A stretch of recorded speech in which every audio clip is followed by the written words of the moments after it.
Levítico 27, diz assim a palavra de Deus.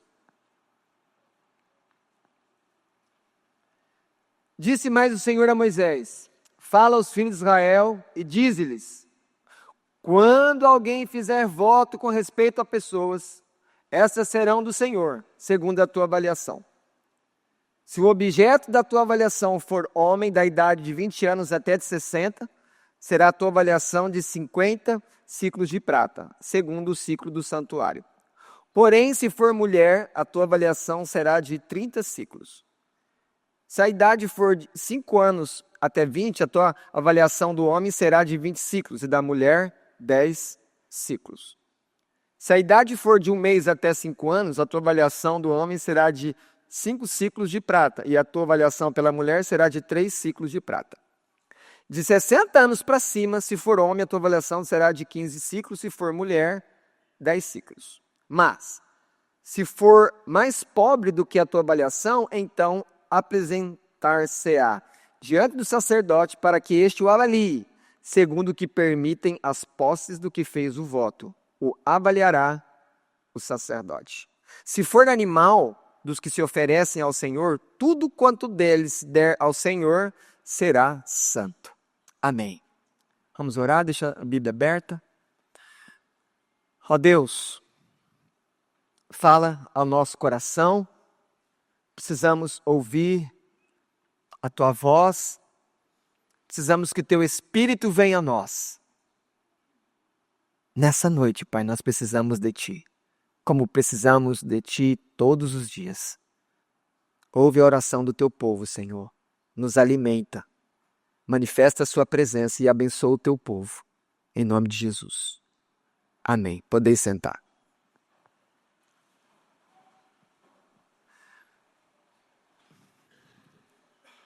Para quem é muito observador ou tem memória boa, vai se lembrar que nós começamos a expor Levítico no mês de novembro.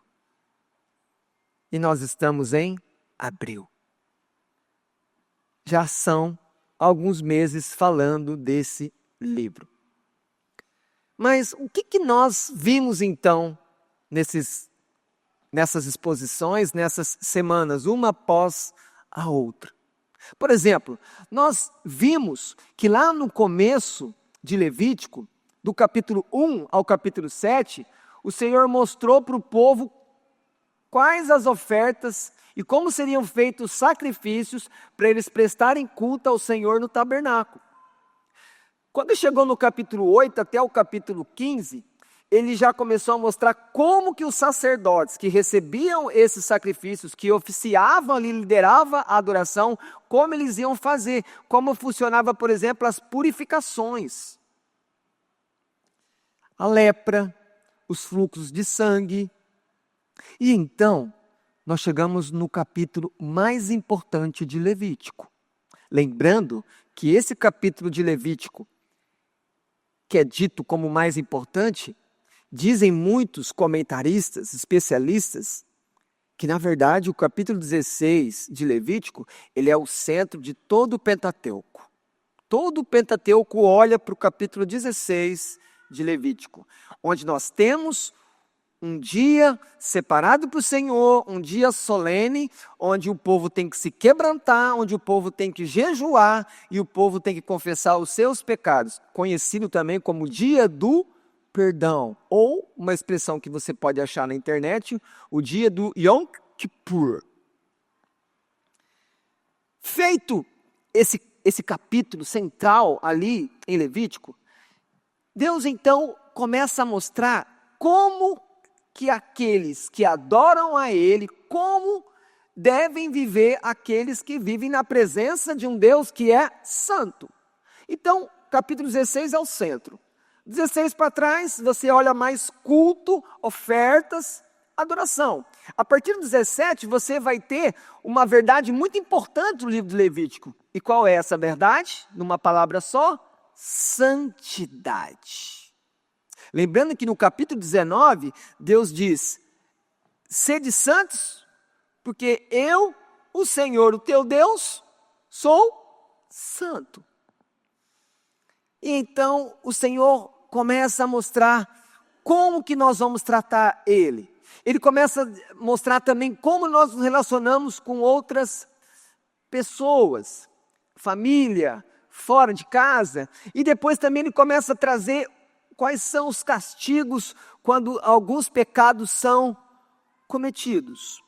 E aí nós chegamos no capítulo 19, quando tem, se você voltar lá e dar uma olhadinha rápida, você vai perceber que no capítulo 19 nós temos um resumo muito rápido do decálogo, que são os 10 mandamentos. E então nós chegamos num capítulo que nós podemos chamar de o ritmo de Deus, ou podemos chamar também de as festas. No primeiro mês do calendário judaico e no 7º mês, eram os meses principais, nos quais Deus chamava o povo para celebrar festa, para ir à presença dEle, geralmente para agradecer pelas colheitas. Todos os anos eles tinham que parar e eles tinham que fazer festa ao Senhor, eles tinham que se alegrar na presença do Senhor.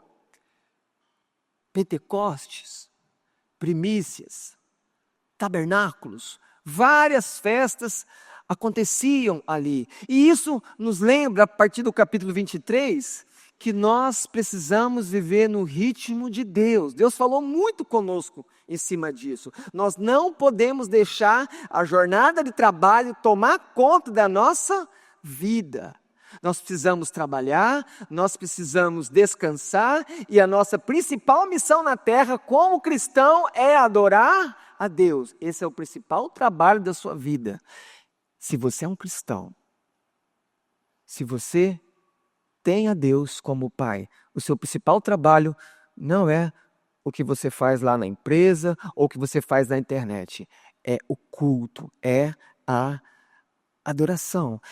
Nessas festas do capítulo 23, nós aprendemos uma coisa importante também. A nossa provisão não vem, em primeiro lugar, do nosso trabalho. Não vem também da nossa capacidade, não vem do nosso estudo, não vem da nossa força. Cuidado. Se você acha por causa do seu esforço, sua dedicação, tudo isso é que vem a provisão, você então não entendeu o capítulo 23.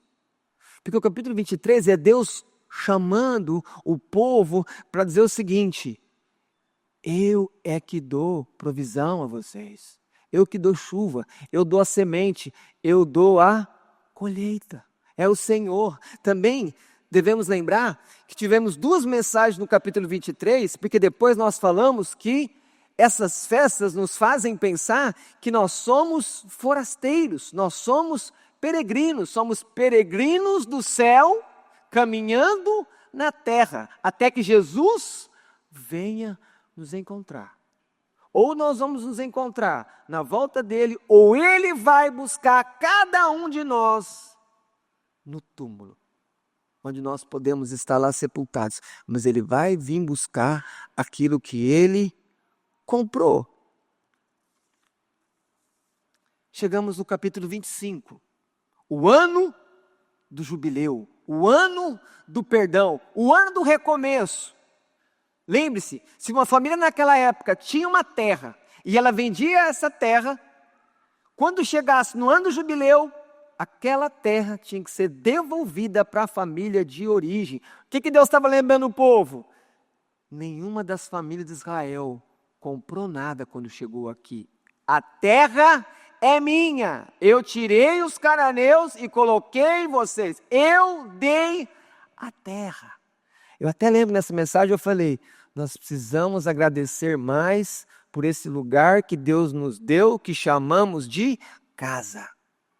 Não importa se é um lugar que Deus deu condição para você comprar, ou se é um lugar que você loca, porque no final, para Deus não faz diferença. Para o mundo faz diferença, mas no final tudo é de Deus. O importante é ter um lugar para se abrigar, para viver o casamento com os filhos. E uma outra verdade importante que Levítico ensinou para nós, no capítulo 25, é que nenhum israelita poderia ser escravizado ali dentro da nação. Por quê? Porque todo israelita tinha sido escravo no Egito, mas o Senhor nos libertou com um braço forte, e agora eles não poderiam ser escravos de ninguém, porque todos eles eram servos de Deus. E aqui eu lembro a aplicação a você: nós não podemos nos deixar escravizar pelo pecado, pelo mundo e pelo diabo. Por quê? Porque nós somos libertos por Deus em Cristo Jesus, chamados para servir a Ele, em todos os lugares, todos os dias, com culto, com evangelização, no casamento, com os filhos, na empresa, na rua, em todo lugar. Esse é o nosso chamado. Quando chegou no capítulo 26, pastor Vitor expôs ali sobre os benefícios da obediência. Que Deus, traz benefícios para quem obedece. E a continuidade do capítulo mostra que Deus disciplina aqueles que não o obedecem. Então o capítulo 26 mostra o quê? A importância de obedecer a Deus. Então, com essa rápida retrospectiva, 2 palavras devem nos chamar a atenção quando nós olhamos para Levítico. Lembre-se, o importante não é saber essas palavras apenas aqui nesse culto. O importante é você guardar essas palavras, porque com a graça de Deus e pela ação do Espírito, você há de voltar nesse livro.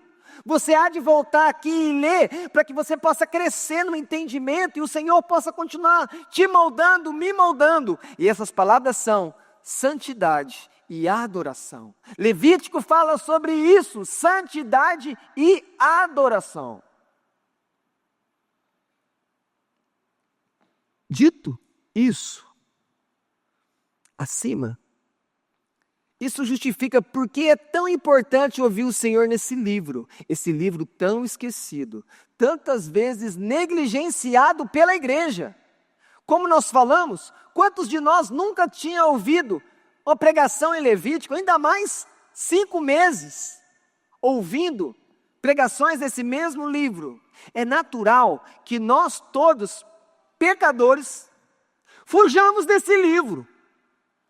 Porque é nesse livro, principalmente, onde o Senhor vai falar que Ele é santo. E toda vez que Deus revela a santidade dEle, de verdade, você entender isso, o seu pecado fica exposto.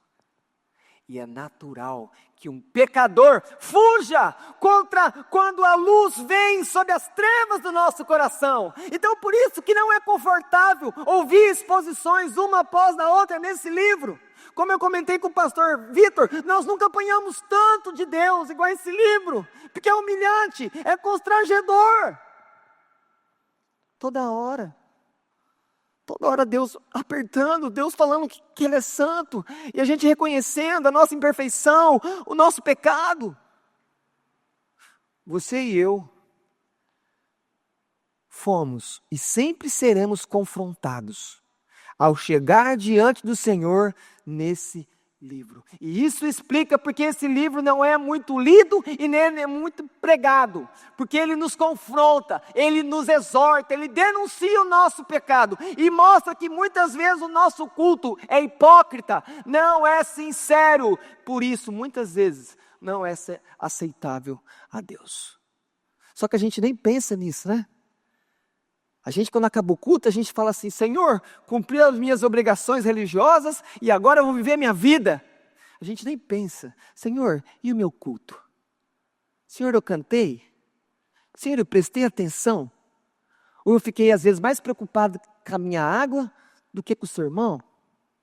Senhor, eu entendi o que foi orado e falei amém? Percebe? E Levítico faz isso por você. Ele ajuda você a olhar para o seu culto, para você se autoexaminar.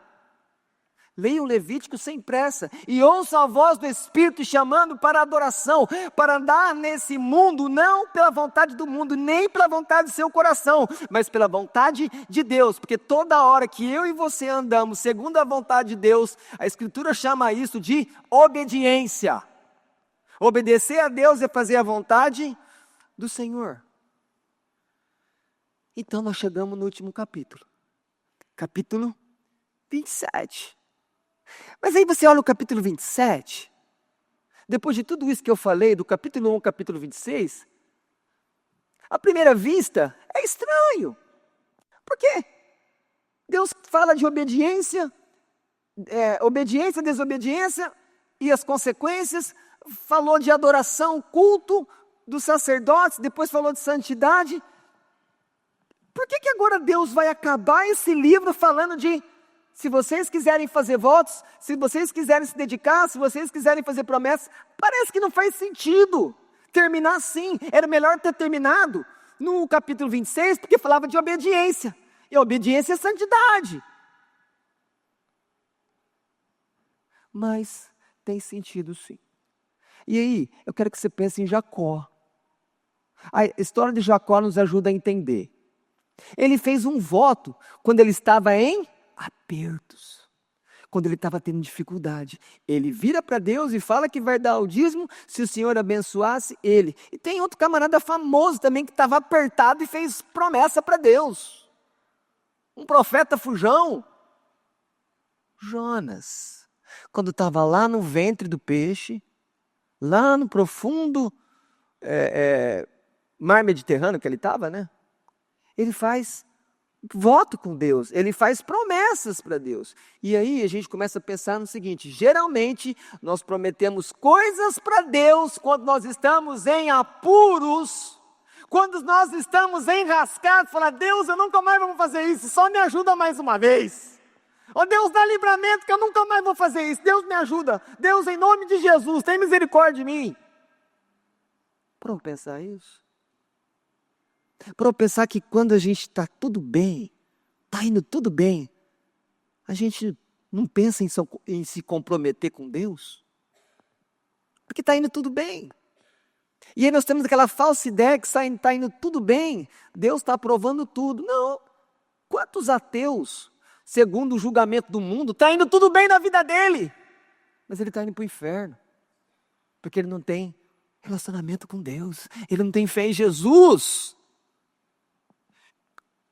Mas não é apenas em situações difíceis que nós percebemos na Escritura que os homens fazem votos ou que eles manifestam a sua dedicação pessoal a Deus. Nós podemos aqui lembrar daquela viúva, quando Jesus estava lá olhando o que as pessoas colocavam na caixa do tesouro, lá no templo de Jerusalém, e aquela mulher vem e dá do pouco que ela tem, ela dá tudo que ela tem. E o que nós aprendemos com essa viúva citada por Jesus? Quando ela dá tudo que ela tinha, que era muito pouco, ela estava dizendo para Deus: Senhor, o Senhor é suficiente. Eu confio na tua provisão e eu estou dando tudo. Agora eu me entrego nas tuas mãos. Cuida de mim.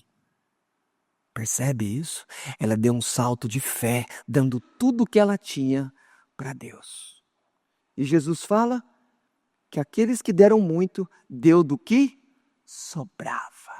A oferta pequenininha dela foi uma oferta cheia de fé, porque ela não apenas deu aquele dinheiro, mas ela entregou-se a si mesma a Deus. E é sobre isso que fala o capítulo 27. O capítulo 27 é cheio de se alguém se fizer, percebam. Não é Deus falando, tem que fazer, é mandamento. Não. Deus coloca a opção para você. Se você quiser, dedica a sua vida para mim. Dedica o negócio. Dedica o casamento. Dedica o filho. Dedica os bens que eu estou te dando. É sobre isso que vai falar o capítulo 27. Lembrando que obedecer é uma exigência de Deus, não é facultativo. Eu não tenho a opção de obedecer ou não obedecer. E adorar o Senhor, que é um outro tema importante de Levítico, também, se eu não adorar o Senhor, eu sou negligente com o principal chamado da minha vida. Deixa eu falar algo para você. Se você trabalha a semana inteira e você em nenhum dia você cultua Deus publicamente, eu tenho que te falar uma coisa aqui. Olha para mim, você perdeu a sua semana diante de Deus. Para você, você ganhou. Para você pode ter feito dinheiro, você pode ter feito muitas coisas, mas você viveu uma semana inteira e você não adorou a Deus, você perdeu sua semana, porque a semana não volta. Aquela semana não volta. E quanto mais você busca Deus, mais você mostra que Ele é a razão da sua vida. Tudo para Ele, tudo por meio dEle, tudo vem dEle. Obediência e adoração. Deus está esperando de você e de mim. Mas a questão de fazer uma promessa, do voto dedicar, Deus deixa todo mundo livre. Dedicar algo de valor a Deus ou a si próprio é diferente, porque é totalmente livre, cabendo a cada um de vocês dizer, eu vou fazer isso, eu não vou fazer isso. Deus não obriga você. Vou dar um exemplo. Quantos pais aqui consagraram os filhos a Deus? Pergunto, vocês foram obrigados a fazer isso? Não! Fizeram porque quiseram. Livremente. Procuraram a igreja, procuraram os pastores e falaram, eu quero consagrar meu filho a Deus. A gente vai entender isso. Porque quando consagra um filho a Deus, pelo menos como a gente faz aqui, é um voto. É feito publicamente. Fala, responde, com a ajuda de Deus, amém. Eu até aviso, a igreja é testemunha. A igreja também está se comprometendo em ajudar aquela criança se de alguma maneira os pais falharem. É sobre isso que nós vamos falar. Aquele que conhece o Senhor, a sua bondade, a sua vontade deve crescer no entendimento que Deus te escolheu para ser somente dele.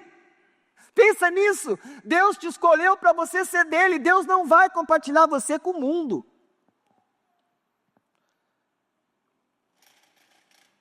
Posso lembrar Abraão? Deus falou para Abraão, não vou compartilhar o seu amor com Isaac. Vai lá e sacrifica ele, ou não é? Deus não compartilha você, nem com o cônjuge, nem com o marido, nem com a esposa. Ele é único. Ele é o grande amor. Ele é aquele que é amor fiel até o fim.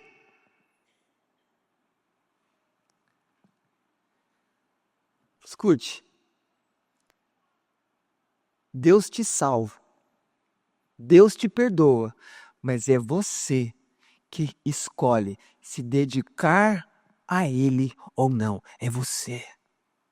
Ele salvou você, Ele perdoou você, mas é você que escolhe se dedicar, de viver para Ele, servir Ele ou não. Então nós chegamos no primeiro ponto. Esses votos, essas promessas têm que ser feitas com liberdade. Deixa eu ler com vocês, acompanha comigo. Olha o verso 2.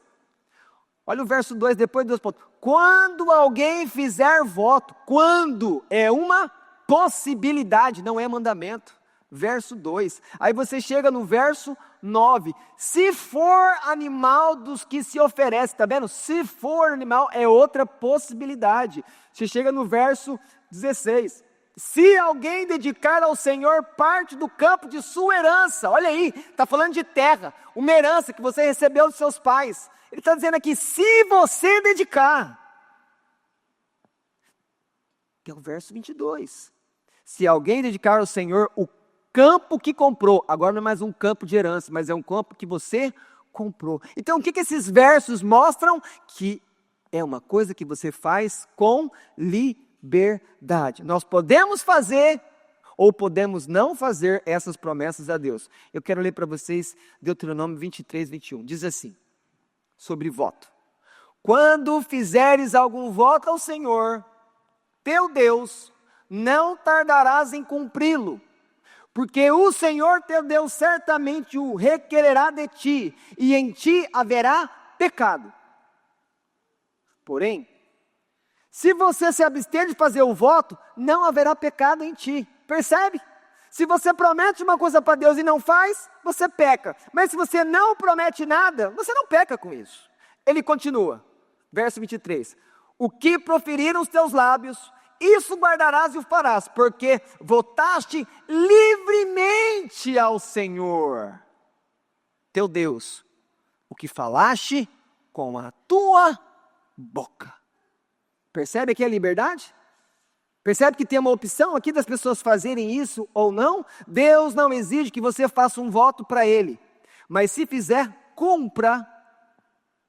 Não seja tolo de prometer algo ao Senhor e não cumprir. Ou seja, pense bem. Analise. Não precipite. E aí aqui, eu quero lembrar de alguém que morreu por causa de um voto imensamente tolo.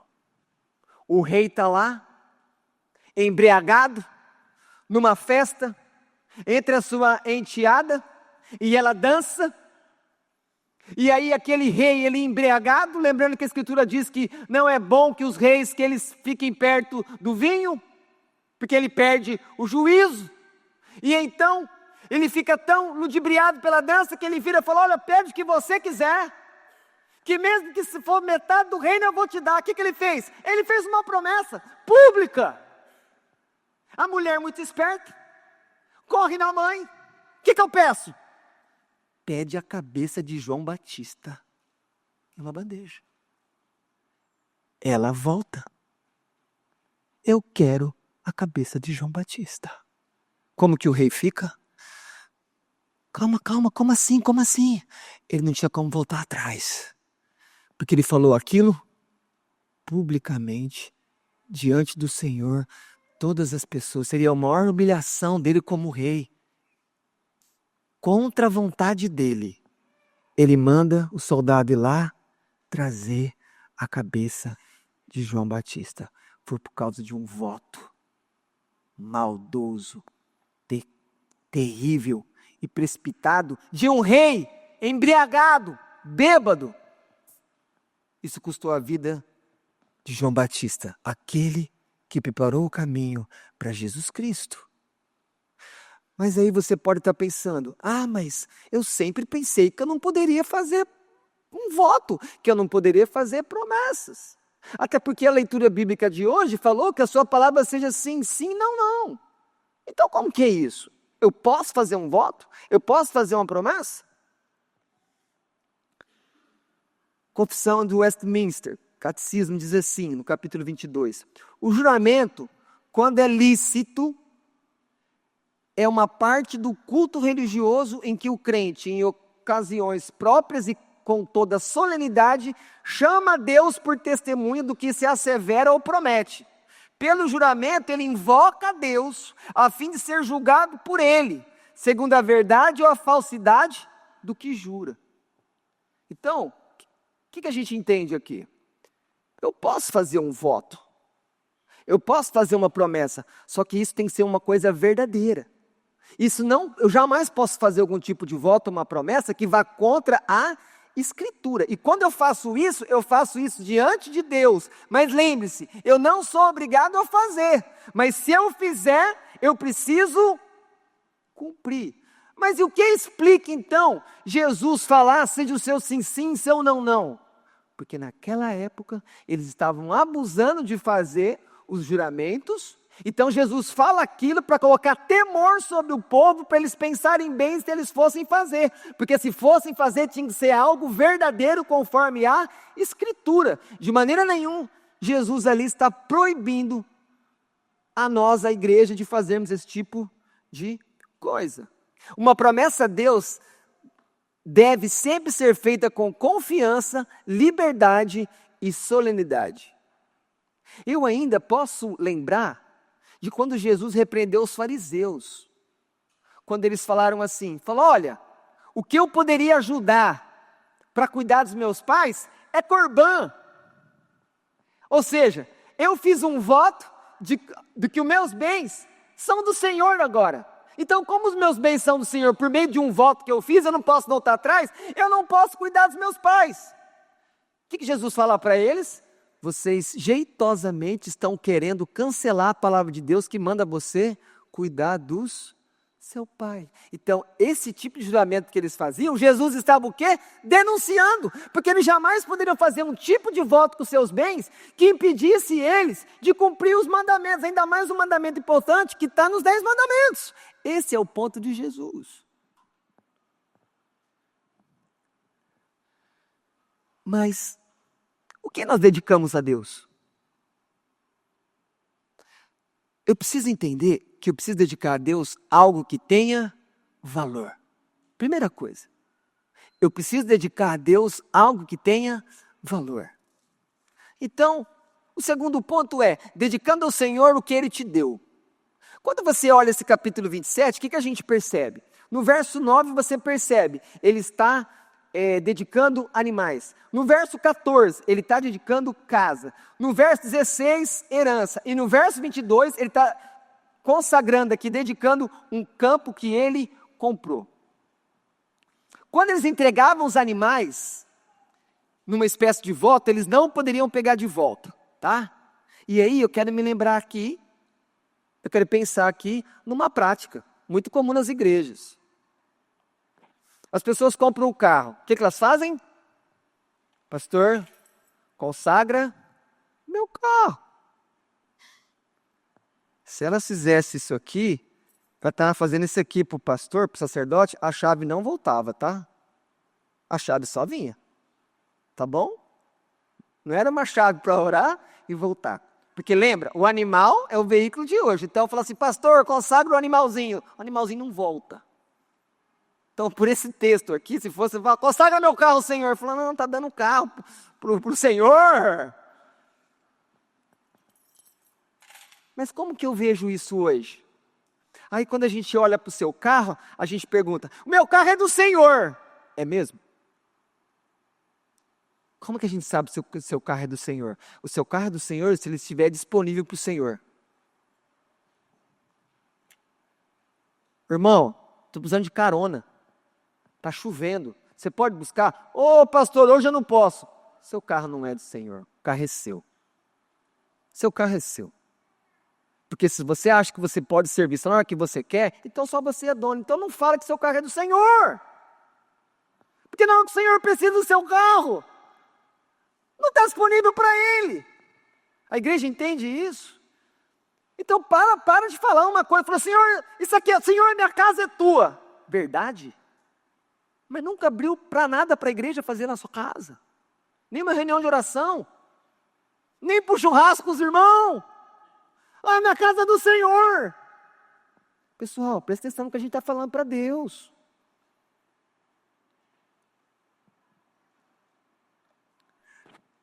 Eles consagravam casas a Deus, eles davam campos para o Senhor.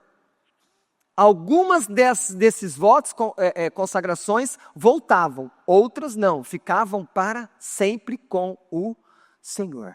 Tá? Mas o ponto que eu quero chamar a atenção aqui é o seguinte, quando você olha para essas coisas, eram todas coisas que eram coisas valiosas.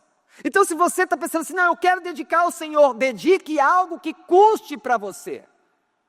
Lembre que Davi falou, eu não vou dar ao Senhor algo que não me custe nada. E se vocês não lembram, antes de Davi morrer, ele fez um tesouro separado dele, pessoal, particular, falou assim, Salomão, todo esse tesouro aqui é meu, isso aqui é para a casa do Senhor, percebe? Aquilo custava. Você acha que algum filho de Davi, ou alguma filha falou assim, meu pai, mas isso aqui é a minha herança, meu pai, esse testamento aqui como assim, Deus não precisa disso? Deus não precisa mesmo não, mas você acha que Deus deixa passar quando alguém faz isso? Gente, quantas pessoas, quantas famílias, quantos casais, quando as igrejas às vezes iam fazer alguma arrecadação para comprar um lugar, fazer alguma coisa, as pessoas tiravam a aliança. Falavam assim, ó, eu estou dando minha aliança para o Senhor. Vende essa aliança e compra isso para a igreja. Você entende? Vocês acham que Deus não presta atenção nisso? Vocês acham que isso não tem valor para Deus? É que às vezes nós somos tanto apegados, tanto materialistas nesse mundo, que quando nós chegamos sem nada e vamos partir sem nada, que a gente não entende a mente do Senhor. Mas não é assim que nós podemos aprender aqui. Tudo que você fizer em amor sincero, sem querer negociar e barganhar com Deus, Deus recebe. E Deus vai saber te tratar. Mas é você com Deus. Como eu disse algumas pregações atrás, quando eu falei, perdoa a dívida. Não faça isso emocionado. Depois vem me culpar aqui. Pastor, o senhor falou para mim, perdoei uma dívida de 20 mil, agora aquele dinheiro, Senhor, e agora, Senhor, eu estou emocionado. Não faça nada com dinheiro emocionado. Não faça nada emocionado. Não caia em nenhum tipo de pressão psicológica. Então, você pode se dedicar, você pode dar alguma coisa para o Senhor? Pode! Mas é você que decide, na sua liberalidade, no seu pensamento. E então nós chegamos de dedicar pessoas para Deus. E aí eu quero entrar num ponto aqui que é prático. Quantos aqui consagraram os filhos a Deus? Quantos? Quantos filhos estão aqui sentados e foram consagrados ao Senhor? Mas a minha questão é muito fácil consagrar uma criança a Deus. Só que a responsabilidade para consagrar, além de cair dos pais que querem fazer o voto de consagração, recai também sobre quem recebe, quem vai analisar essa consagração. Aí é os pastores. Mas a minha pergunta é, igreja, como é que nós estamos vivendo os votos que nós fizemos da nossa consagração? Dos nossos filhos, das nossas filhas? O que nós falamos? Bom, o que aconteceu em outras igrejas, eu não posso inquirir nada, mas eu posso falar do que acontece aqui. Eu posso dizer do que acontece nessa igreja quando a gente faz a consagração das crianças. E os pais estão me ouvindo. Os pais consagraram filhos aqui, e eu sou um deles. Instruir a criança na palavra. Orar com ela e por ela. Ler a Bíblia para ela. Ensinar ela a ler. Presta atenção isso aqui. Nós fizemos o compromisso, quem consagrou os filhos nessa igreja, de ensinar ela a ler. Porque aprendendo a ler, ela vai ler a palavra. E nós prometemos a Deus que enquanto os nossos filhos fossem pequenos, nós traríamos eles nos cultos. E aí eu pergunto para mim, pergunto para você, pai e mãe, você está atento ao voto que você fez ao Senhor? Porque nós não prometemos para a igreja, nem para o pastor, nós prometemos para Deus, votos são feitos ao Senhor. E eu estou aqui falando como pai, olhando para as minhas falhas, para os meus erros. Então, se você é como eu, então hoje é dia de pedir perdão para Deus. Falar, Deus, me perdoa porque eu fui lá, comprei uma roupa bonita no meu filho, coloquei lá, chamei família, tirei foto. E eu parei nisso, Deus. E eu esqueci do voto que eu fiz. E eu não tenho compromisso. E eu não cuido de ir na igreja. Qualquer coisa que acontece, o meu filho perde o culto. A aula de terça, qualquer coisa. Deixa eu dar uma palavra para você, pais. Olha aqui para mim. Deus, pela vontade dele, ele me deu a graça e o dom de ensinar as coisas antes de conhecer Jesus. Eu trabalho praticamente todas as matérias. A única coisa que eu não consigo, que eu sou o 0 menos 1, é inglês. O que eu quero dizer com isso? Cuidado. Estou falando isso para você não achar que eu vou desvalorizar o que eu vou falar aqui. Mas cuidado. Para não ensinar o seu filho, ou para mostrar para ele que as suas atitudes, que a escola que ele estuda é mais importante que a igreja. Porque não é. Não é. E Deus quer que aprenda matemática, física, química, língua portuguesa, inglês, biologia, botânica, zoologia, todos os tipos de física, termologia, termodinâmica, cinemática, tudo. Leis de Newton, 1, 2, 3, todas. Mas isso não é mais importante do que conhecer as palavras que salvam os nossos filhos. Porque eles podem saber matemática, eles podem ir para Harvard, para Yale, para Cambridge, e eles se perderem com tanto conhecimento da criação de Deus, mas não tem a palavra no coração deles. É a palavra que vai salvar. É muito mais importante para os nossos filhos. Por exemplo, conhecer a carta de Romanos, que fala de salvação, que Paulo escreveu, do que saber física. Nós vamos ter dificuldade, mas nós podemos passar por esse mundo sem aprender física. É possível. Os nossos pais lá atrás não sabiam nada de física, muita coisa, química não sabia nada. Mas quanto crente foi para o céu, cheio da palavra de Deus, com dificuldade de assinar o nome. Mas o mais importante ele tinha a palavra. Igreja é a nova humanidade de Deus. A igreja é como se Deus estivesse começando um pré-céu na terra, até que Jesus volte, porque é nós que vamos habitar o céu. Lembra disso, pai e mãe? Não deixe a visão do mundo, que a escola é mais importante, que as coisas que acontecem na vida espiritual do seu filho, que acontecem na igreja, mas que acontece na sua casa também, porque não é. E eu falo isso como alguém que encoraja todo mundo aqui a estudar tudo que puder, porque todas as coisas foram criadas por Deus. Então Deus quer que você conheça todas as coisas, não só a Escritura, mas a Escritura vem primeiro. Nós consagramos os nossos filhos, a gente precisa melhorar. Ana não tinha um filho, mas ela prometeu, ela fez um voto com o Senhor. Senhor, eu não posso ter filho. Penina me tira sarro de mim toda vez. Senhor, me dá um filho. Ela pede um filho para o Senhor. E ela fala, Senhor, se o Senhor me der um filho, eu vou entregar ele para o Senhor. O Senhor dá Samuel para ela. O Senhor dá Samuel. E ela fica com Samuel, desmama Samuel e entrega o Senhor. Pensa como que foi para o coração dessa mãe entregar esse filho.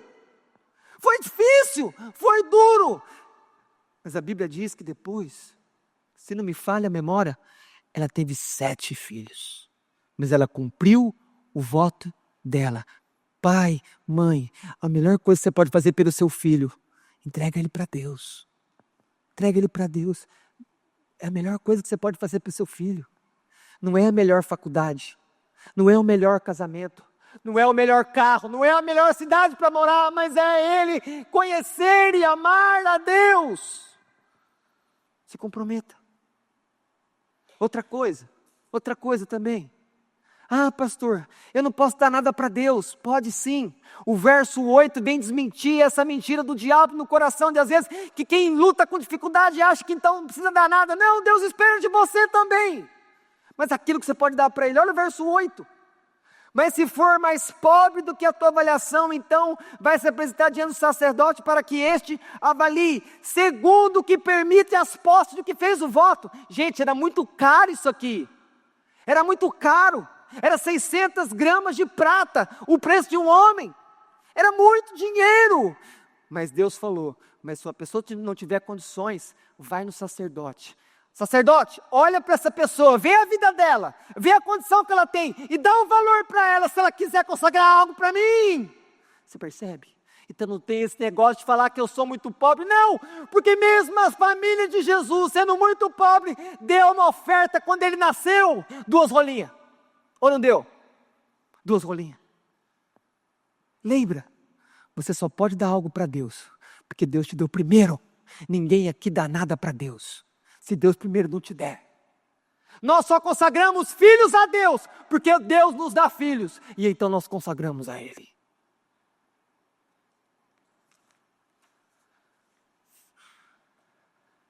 Casados,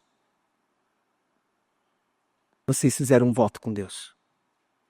Casados, vocês têm uma aliança. Casados, se esforcem para ficar nesses votos.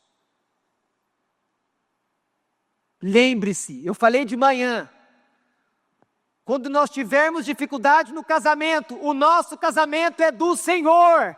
Nós temos que buscar o Senhor e falar, Senhor, preciso de ajuda no meu casamento. É o Senhor que está aqui nessa aliança. Senhor, peleja pelo meu casamento.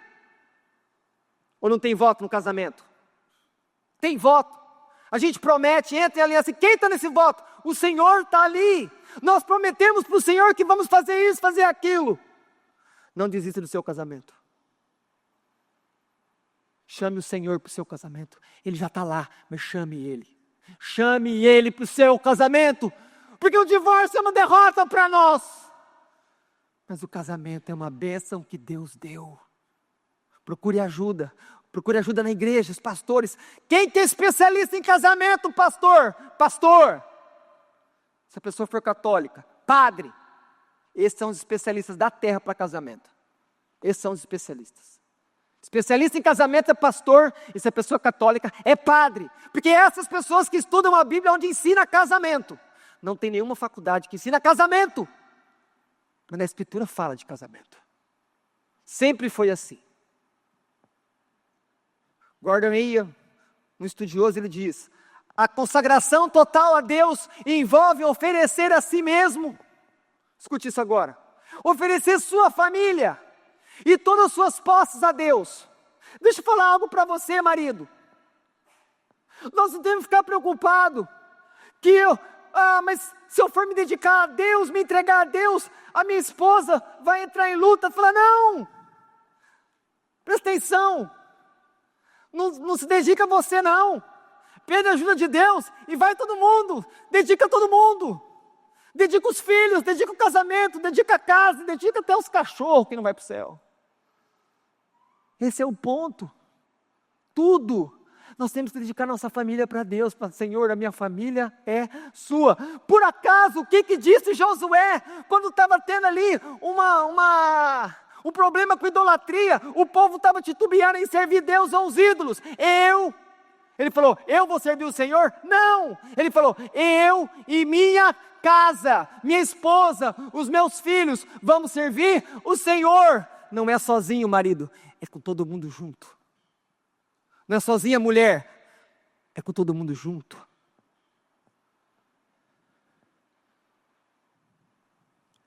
A primeira mensagem de Levítico nossa, não foi no capítulo 1, foi no capítulo 19. Por quê?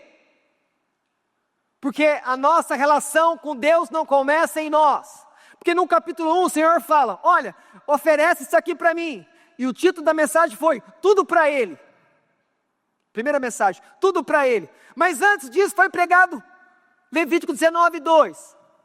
E qual que era o título? Deus separa um povo para Ele. Antes de você pensar, de você dedicar sua vida para Deus, sua família, os seus bens, tudo que você pode para Deus, lembre-se, não é você que começa o processo. Ele primeiro separou você, sua família, para ser dele.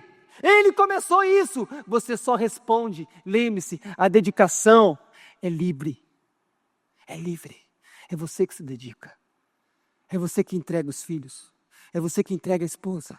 É você que fala, Senhor, de verdade, esses bens estão aqui. Eu quero que meus bens te sirvam. Fica tranquilo, Deus não vai tirar seus bens, não. Deus quer seu coração. Mas se eu consagrar os meus bens para o Senhor, vai que o Senhor chega de noite e me pede tudo. Não, não é assim não.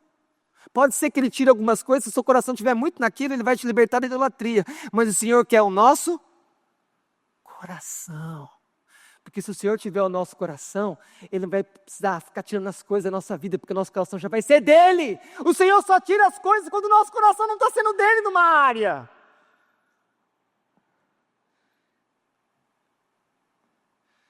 Paulo escreveu assim aos Colossenses, tudo quanto fizerdes, fazei de todo o coração, como para o Senhor e não para homens. E ele fala, é a Cristo, o Senhor, que é que estáis servindo. Pare de fazer as coisas para os homens. Pare de fazer as coisas para o seu chefe. Pare de fazer as coisas para a esposa. Pare de fazer as coisas para o marido. Pare de fazer as coisas para os filhos. Parem de fazer as coisas para os homens. Parem. Por favor. Façam tudo para Deus. Tudo. E aí, quanto mais vocês entenderem isso, mais vocês vão quebrantar e vocês vão pedir perdão para Deus, porque sabe que não está fazendo direito, porque é para Ele. Porque quando a gente acha que faz para as pessoas, faz para os filhos, a gente vai ficando uma bagunça. Mas não, é para Deus que você educa filhos. Aquele trabalho que você está, não é aquele chefe que está lá, é o Senhor. Para de olhar errado.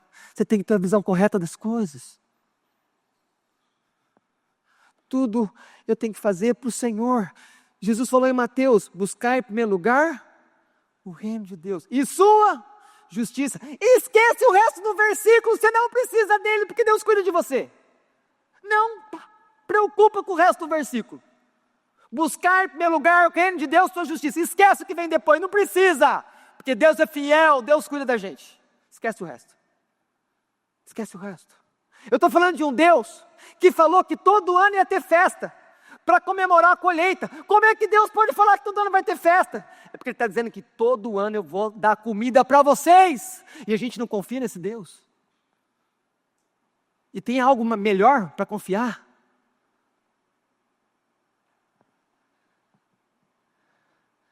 A gente precisa dizer como os levitas. Eu vou parafrasear uma coisa aqui que está em Deuteronômio 18:2. Se você chegasse no levita, o levita perguntasse, escuta, levita, cadê a sua terra que o Senhor deu? O levita falaria, eu não tenho terra. Mas como assim? O Senhor não te deu nada. Aí o levita olharia bem no olho daquela pessoa e falaria assim, o Senhor é a minha herança. O Senhor é a minha herança, irmão. O que você pode receber mais precioso que Deus já não deu para você, que é Jesus? A gente vai ficar preocupado com casa, com carro, com qualquer outra coisa. Deus deu Jesus. O Senhor é a minha herança. Você pode falar isso se você tem Jesus. O Senhor é minha herança, não é nada que Ele pode me dar. Deixa tudo para o mundo. Nós temos o céu. Deixa tudo para o mundo, tem o céu, nós temos o céu, os nossos filhos têm que querer o céu.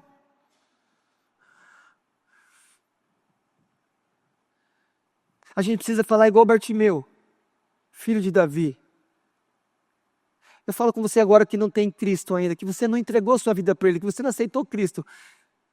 Bartimeu falou assim, filho de Davi, tem compaixão de mim. Pede para Jesus ter compaixão de você, e Ele tem. Ele é um homem de dores, Ele é um homem de misericórdia, Ele vem na sua vida, Ele muda a sua vida. Faz isso, mas tem que clamar igual Bartimeu, filho de Davi, tem compaixão de mim. E esse homem gritava, e os discípulos mandaram ele ficar quieto, e ele não ficou quieto, ele insistiu. Insiste com Jesus, não fica vivendo essa vida longe de Deus. Porque você está colocando o seu coração em outras coisas, coisas erradas. O Senhor está te alertando nessa noite. Não coloca o seu coração em coisas erradas. Coloca o seu coração em coisas que ninguém vai poder te roubar. Em coisas que são eternas. A herança do Senhor é eterna. A herança do Senhor é a salvação. A herança do Senhor é a presença dEle. Jesus é o filho de Davi. Você deve se entregar a Ele se você não tem Ele. E Ele recebe aqueles que creem nele e trata com compaixão. E aí, igreja, eu termino como a gente começou. Porque dele, por Ele e para Ele são todas as coisas. A Ele seja a glória para sempre. Amém.